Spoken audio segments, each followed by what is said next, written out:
في شهيوه جديده من شهيوات حفيظه. نتمنى تكونوا بخير وعلى خير. اليوم غادي نوجدوا ان شاء الله واحد الكيكه ديال الحامض. الاساس في هذه الكيكه هما واحد القشره ديال جوج حامضات اللي حكيتهم هنا بالحكاكه كيف ما كتشوفوا. غير القشره الحامض، غير الحامض الصفوريه ديال الحامضه، ماشي البيوديه ديالها. عندي واحد الكاس ديال العنبه عامر ديال الزيت عادي.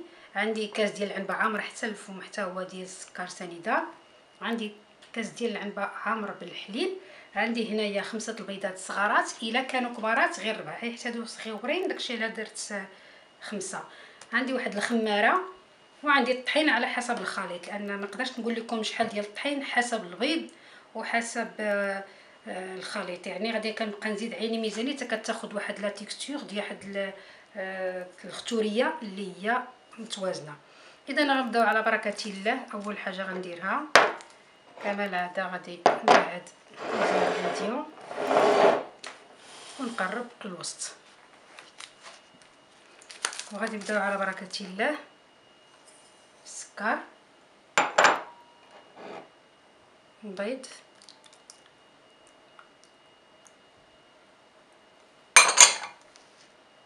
كاس ديال الزيت، كاس ديال العنبه يكون عامر حتى الفم،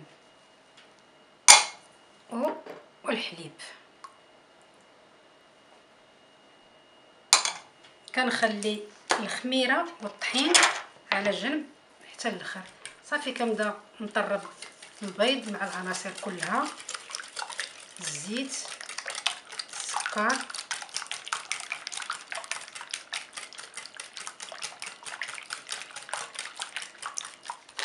كيف ما كتشوفوا معايا. ملي طربت الخليط كله زدت عليه الخميره، وعندي الطحين هنايا اللي هو مغربل، كنبقى نزيد بجوج المعالق وانا كنشوف.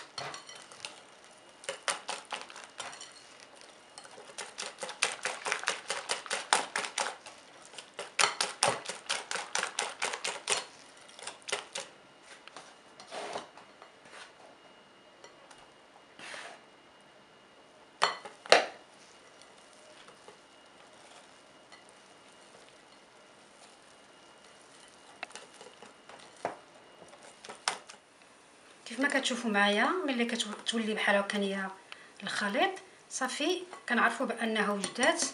اذا دابا ما علينا الا نديروها في واحد المول اللي هو دوزت عليه شويه الزبده وشويه الطحين.